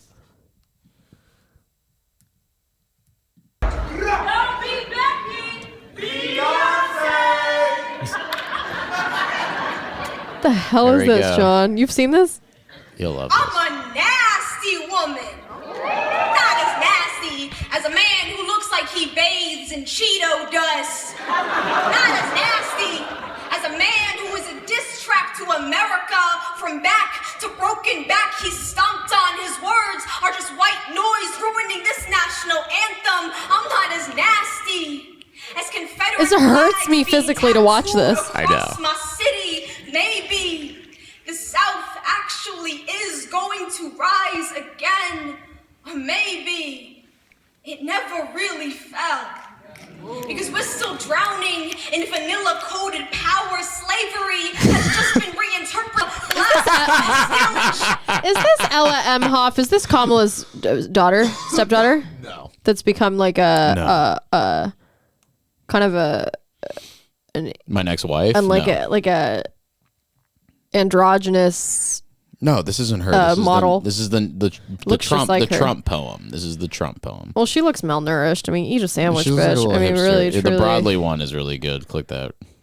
I'm a nasty woman. Oh, Not as nasty as a man who looks like he bathes in Cheeto she's gonna dust. perform it again. Not as nasty. I just don't as get why it's racism, okay to like fraud, code switch like this sexual just because you're. assault, white supremacy, white privilege, ignorance, or misogyny. Not as nasty as trading girls like Pokemon before their I just- bodies have even I just- evolved. Not Why as is it okay for nasty white people as to your code own switch dog. during poetry? Here's what needs to happen, John. This is the bottom line. Yeah. You need to outlaw poetry. Yeah, Because there nobody in this day and age that's trying to be a poet is of sound mind. Well, what I don't get is like if I went on the street and I was like, "Yo, what up, my dog?" Like whatever, like people be like, "What the fuck's wrong Well, with you this would guy?" never do that I know on the exactly. street. But if I went on stage and was like, "I woke up this morning and I thought about all the evils on earth," and I'm like, "Whoa!" And I'm like doing like the hand movements and shit. And I'm totally like being like that. Why is that okay? Pussy was drenched Yo, in honey. Yeah, my honey ass If pussy. my and honey you was are, drenched- you're fingering my bean, and I'm just like, what up? Like, it doesn't make any fucking sense. I would prefer to watch somebody go up there and earnestly speak in tongues to Jesus. I'd prefer to watch Bud Dwyer blow his brains out. By the way, I'd prefer to blow my own brains out. I'd prefer to watch the Bud Dwyer video over and over again. Yeah. The Nasty Woman. I love Nasty Woman though. It was a great. Because it was a great. It was when was this? line. 2617. Let's see when was But this? the irony in all this is like, bitch, you are a nasty woman, you're and gross. not, and She not, smells like and not shit. in the way that you want to be. When was Like, this? When was this? Don't delete it. Look when this was 6 published. years ago. 6 years ago. So Slow when your was roll. that? So what was that? I'm not gonna do that math. 2017. 2017. Right. This is what 2017 was like. Yeah. People forget. 2017 was kind Not of, that long ago. 2017 was kind of rocked. I mean, a lot of good albums came out that year. Kanye produced a bunch COVID. that year. Yeah. What was I gonna say? Rupi though. Let's see what she has on. I'm a nasty woman. But let's look at it. She's on Jimmy Kimmel, so I really want to look at that for a second. But this is like I love literally Google images does not work. It's truly incredible. Stay, I whispered, as you shut the door behind you. This is just about a girl that keeps getting broken up with because she sucks ass and like she can't. Yeah. It's like, bitch, chop your hair off and dye it blue. Please don't inundate us with like horrible fucking poetry. I mean, these aren't even poetry. It's like these aren't even of the caliber that you could send someone this as a text message. No. And then they're being published on this. It just kind of shows you like truly anybody of any creed, any race, any gender that reposts one of these poems is, I'm sorry, mentally challenged. And it just, I was going to say something that I can't say on YouTube, but you can't trust these people. Yeah. It's a red flag. You got to run. It's the same. It's the fake artsy version of like, you know, women that have live, baby love, showers, baby shower, this font. Yeah, but it's like live, laugh, love, but on an SSRI. Yes. Which is worse, right? Because it's not even just your baby shower font. This font, if you have this font, if a girl you know uses this font on something, run far, run fast, okay? Yeah. Run quick, all right? These are all women of the same creed. This is Rupi. You know I'm what's so happy sad that about it you're is here. she's not even a bad-looking girl. You could have had some other career. Or like an actress to get here. Like No. Jamila Jamil, who's like so beautiful, but I'm like, She's not my How field. poetry is. Getting Too me into all skinny. these Poetry is the new pop, man.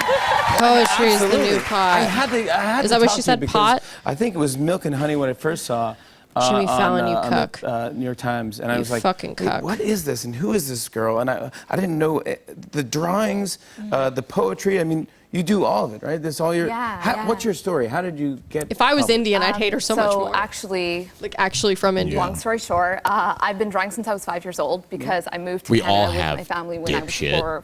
4 years old. All of So us have been Punjab. drawing since we were 5 years old. I couldn't. Long talk to story anyone short, when I I've been arrived fucking 'cause I doing didn't know finger any paints. English. I started And finger so I painting and couldn't making really- macaroni art when I was 5 years old, and then I turned my doodles into a novel. Long story Shut the short, fuck I up. learned how to have motor skills. Yeah, long story short, I learned how to read and write when I was 5 years old, and now I write poems. Friends, and so books became my friends, and I started to draw and paint Oh. and write poetry, and eventually I started to like go to all these open mics, and I got all this community of readers just showed up, and they were like, "Where can I buy your book? Where can I buy your book?" And I was literally like, "We're cornered so into excited a room to every have a day person of asking color as that- a friend." People asking me where they could buy What? them, and And That's where what- could they buy it? They she's just in- didn't have exactly. Yeah. and so then You're like, I I was don't- like, I'd be a way better okay, poet. Yeah. does somebody want to publish me? I haven't written a.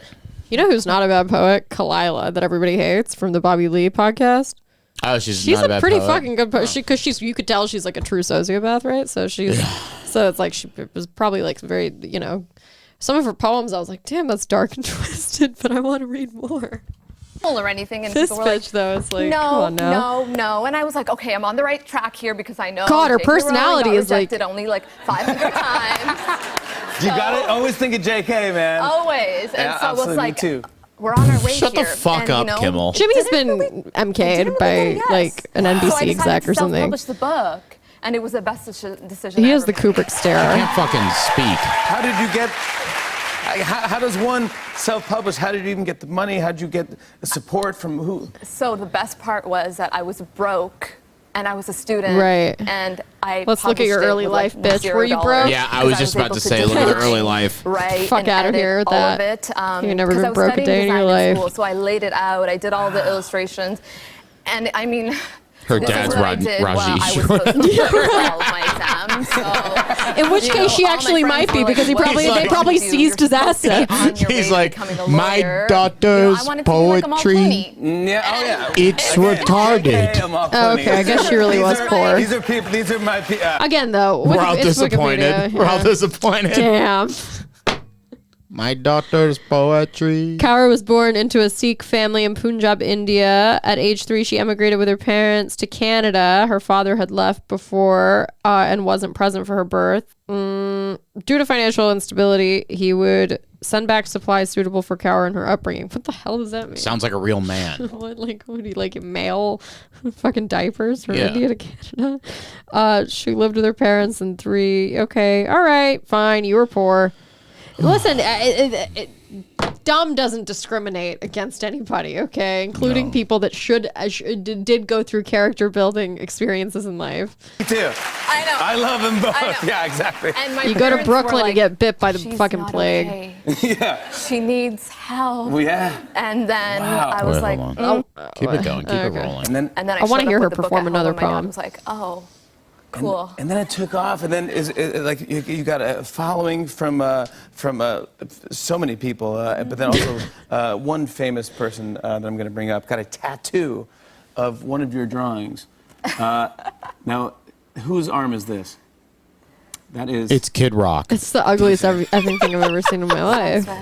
Yeah, that's Sam Smith's arm. Oh, So Sam Smith got a tattoo of your drawing. Great. Do you remember drawing this?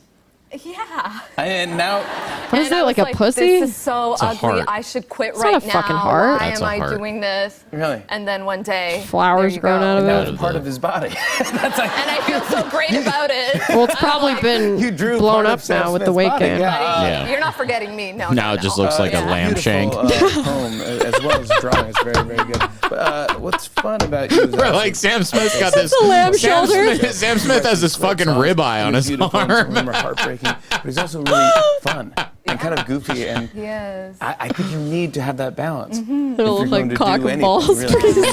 He comes on, I kept singing this one song of his, and he was like, please stop.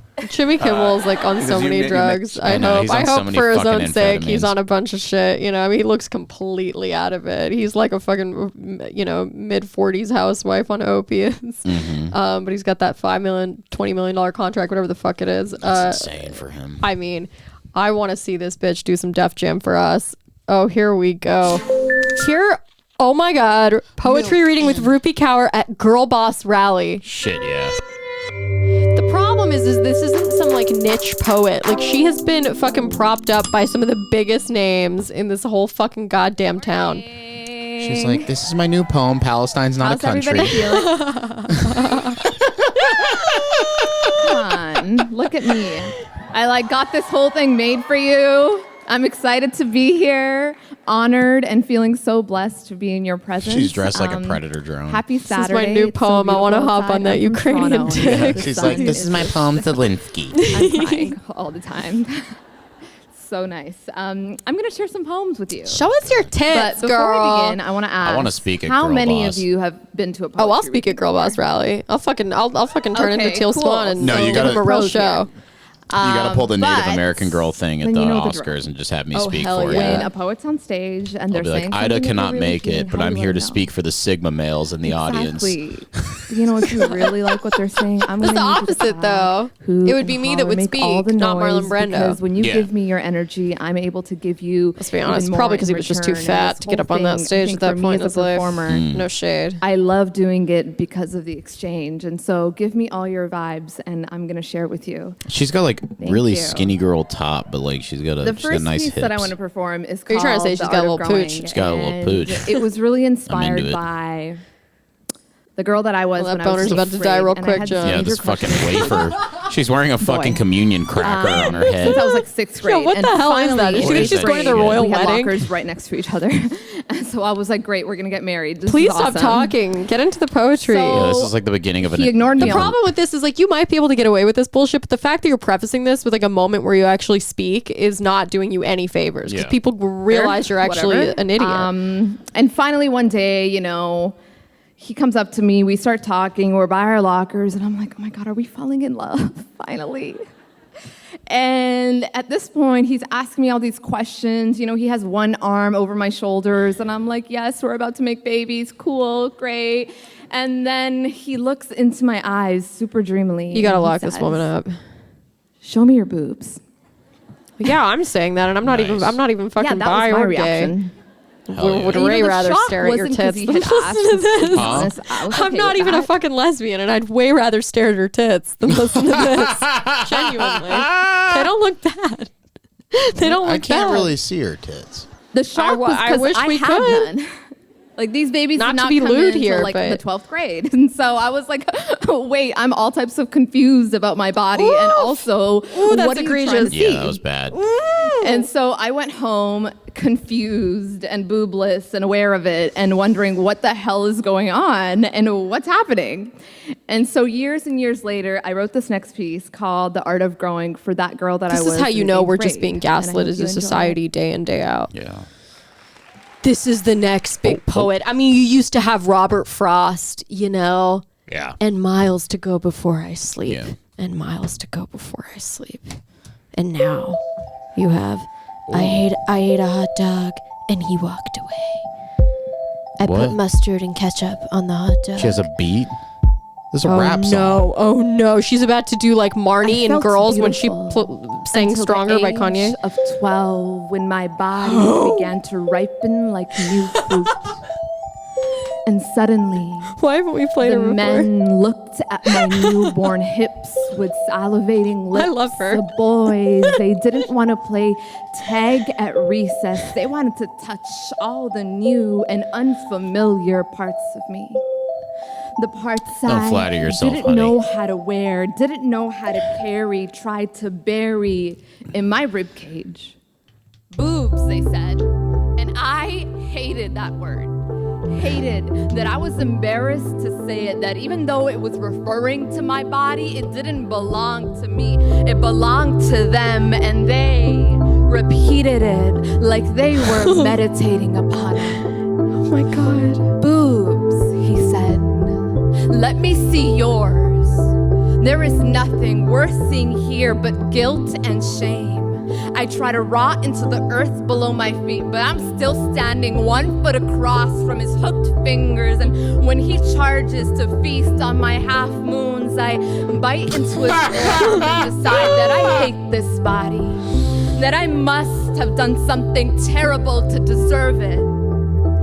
So when I go home, I tell my mother that the men outside were starving. I envy the mentally ill. She tells me She seems so happy. I must not dress with my breasts hanging, said the boys will get hungry if they see fruit. As Sebastian That I should sit with Maniscalco my would legs say. closed like Aren't a you woman embarrassed? oughta, or the men will get angry and Aren't you fight. embarrassed? That I can avoid all of this trouble if I just embarrassed. But the problem is that doesn't even make sense. I can't wrap my head around the fact that I have to convince half the world's population that my body What is it that you not do? their You're not bed. singing. I am busy learning the consequences. All right, now I want to put this side by side. Now look at this next one, okay?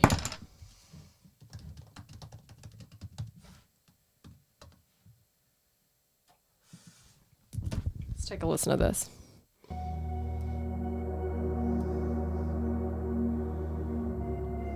I wonder if this is going to be a decent reading. I fucking hope so.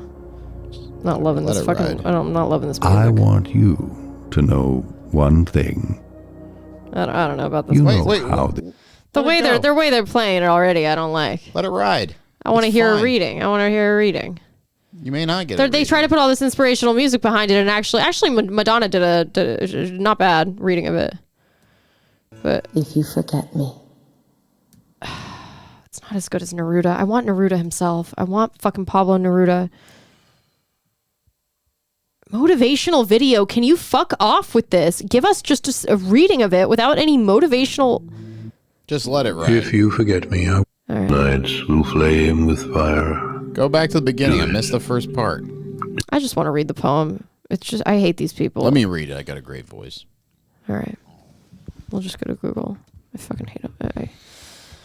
I don't trust anybody's For the artistic listeners out instincts there here. who love my chocolatey, velvety, himbo valley vocal fry voice. Oh, it's just like, why is it motivational? It's not a motivational poem. It's actually very somber, and it shouldn't be motivational. They're manipulating the entire meaning of this. I want you to know one thing. It's a very romantic poem. If you interrupt me one more time, I'm just saying because she's a romantic. I've thought of this poem because it's a great romantic poem. Silence. Okay. I want you to know. Beat me like Charles Bukowski. I swear to God. Beat me, just talk me. I want you to know one thing. Okay. You know how this is. Yeah. If I look at the crystal moon and at the red branch of the slow autumn. Oh my! I can't even fucking read because I'm all nervous now. I'm afraid you're gonna interrupt me. I got it. Every 2 fucking seconds. You son of a bitch. Read it.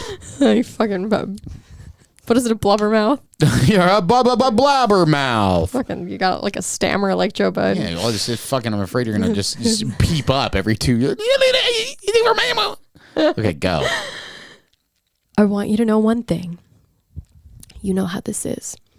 If I look at the crystal moon, at the red branch of the slow autumn at my window, I don't know why I want to laugh. It's really a good, you're it's horrible really a at good this. poem. No, hold on. If I touch near the fire, the impalpable ash, or the wrinkled body of the log, everything carries me to you, as if everything that exists, aromas, light, metals, were little boats that sail towards those isles of yours that wait for me. In her case, her tits.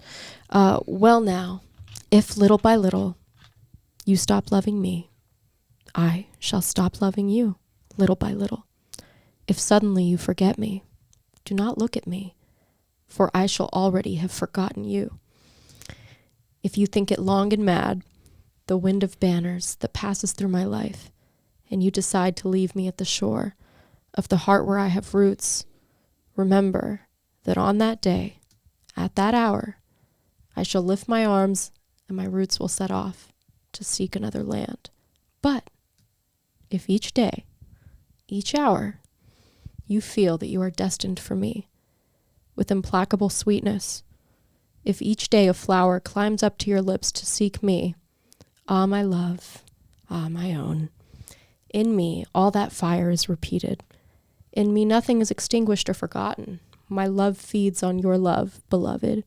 And as long as you live, it will be in your arms without leaving mine. Now, this is a translation, right? This is a Chilean poet. This kicks ass. It's an amazing poem. It's an incredible poem. But anyways, the Chilean CIA killed him.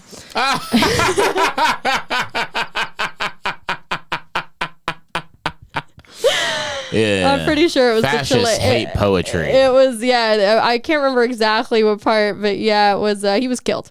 He was poisoned, basically. It was an incredible poem. He also did Ode to Socks. Ode to Socks. Ode to Socks is a great poem by Love Pablo socks. Neruda. But my point is that I even the translations to these poems are just so fucking beautiful. Yeah, this is a poem he did about a pair of socks, and it's wildly better than anything this dumb bitch Rupi Kaur has ever. You were looking at that dreamscape. I'm looking at that dreamscape.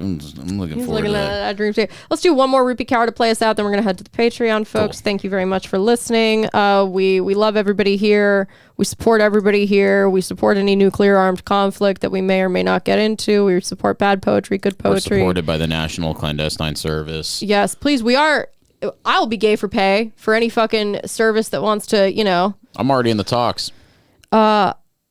Oh, hold on. Best-selling Instapoet. And best-selling author Rupi Kaur inspires people around the world. This is going to be a treat, with her huh? Powerful words. Kaur first rose to fame on Instagram in 2015 as a young and controversial voice of feminism. Controversial? Now she uses social very media to share her controversial. poetry with millions of followers. At just 25 years old, Kaur has already topped the New York Times bestseller list. She's a fucking twice. asset. Her first book, Milk People and like this Honey, are sold put in more than 3 culture million so that they copies and can was translated teach into you how more to than lower 30 your languages. taste dramatically. Kaur's latest book, The Sun and Her Flowers, Then you'll be easier has to already manipulate. sold more than 1 million copies. We met Maybe at it's the not that Whitney Hotel deliberate, in New but York that's City to the discuss course of her action current here. world tour It's and the results, successful anyway. career. There are mountains growing beneath our feet that cannot be contained. Rupi Kaur doesn't merely recite her poetry, she performs it. Bring your hammers and fists. We have a glass ceiling to shatter. Oh, Let's leave this place roofless. Yeah. Wow. Which helps explain the rock star reception she typically receives.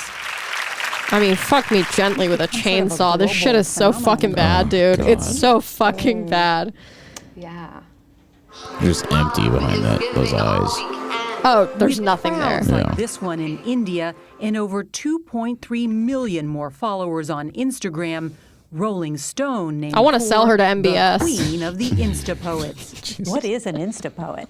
I feel like there's a group of many, many, many writers and people who are using Instagram as a platform. She would have been a great character on Girls. This group of people Oh, yeah. they've been dubbed Insta poets, and they've, I think, brought poetry into the mainstream. Oh, you're not offended by that? If you're a real Before poet, you would be landing in the horrified by mainstream that for her characterization of poetry, you. Kaur first gained Insta poet. notoriety after a controversial post on Instagram. Oh, blood coming out of her pussy? This image of her Oh, posing with disgusting. blood-stained sheets and pants Lock her up. was initially Ew. taken Get down her by in a the cell. social media For the site. love of God, She might as well bitch. shit her pants. Have you no decency? I'm gonna do the same. I'm gonna make an incel. I'm gonna do incel Rupi Kaur, but it's me. It's gonna be me with a gamer rig in front of me and shit coming out of my pants in the same position. My form of protest. If you had to With an AK cocked in your mouth.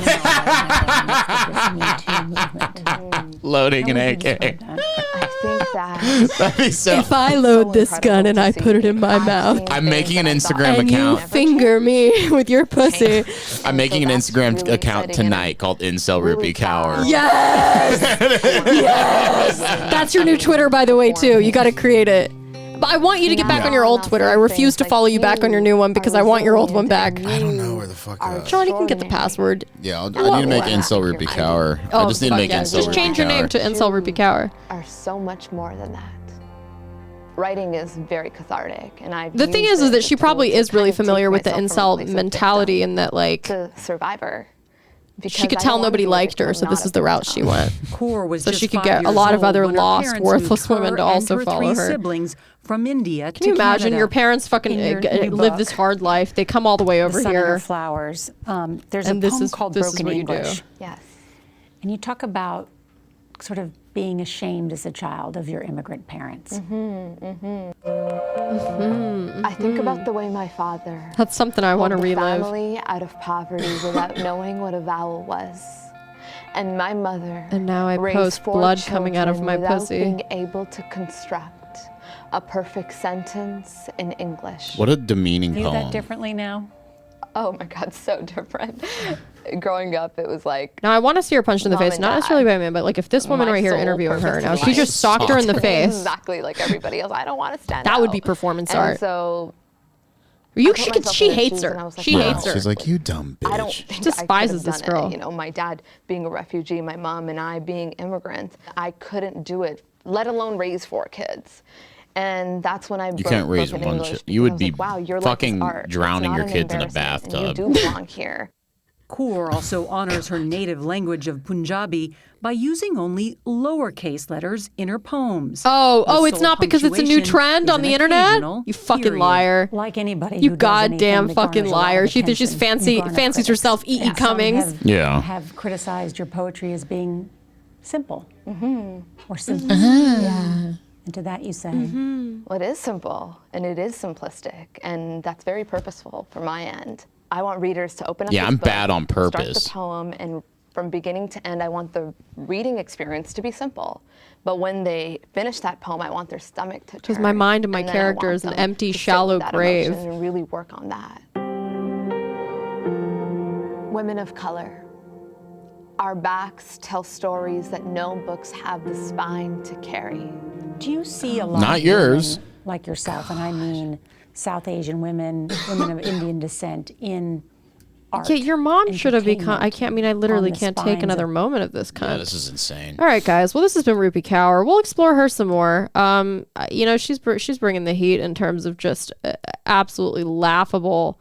Oh my God! Hold on, just 1 second of her TED God. Talk. Just 1 second. Just 1 sec. Holy shit! She did it. You until they're not even the ones on top of me anymore. It's you. Okay. And I am so tired of doing things your way. Okay. You gotta. You Jesus gotta. You know what you gotta Christ. do. Okay. What? China, Russia, Putin and Xi Jinping, sitting around a table discussing their next steps as to how they're gonna, how the next moves towards the U.S. Yeah. Please, somebody show them this video so that we can just everybody just put us out of our misery, please. Please, somebody just show. I mean, just they would press the button the next day. The keys would be in the thing. God damn. God fucking damn. Used to have Charlie Rose. Used to have fucking Robert Frost. You know, fucking. You had T.S. Eliot, and now you got this fucking bitch. Anyways, all right, guys, it's been really fun. I'm sorry I was so angry. I hope it didn't come through. Okay. You know, I wish everybody well. Any thoughts, John? No. Rupi Kaur is like an energy vampire. She just sucked Yeah, everything out of me. dude. But Jesus she did. fucking She actually Christ. gave me a second wind. Incel Rupi Kaur. Incel Rupi Kaur. Nationalist Bolshevik Rupi Kaur. Yeah. We'll come with all the different Rupi Kaurs. If she was a true poet, some intelligence force would have fucking killed her. Yeah, with an ice pick or something. Yeah. Well, we're not that lucky. All right, everybody. Good night. Good night, guys. And good luck.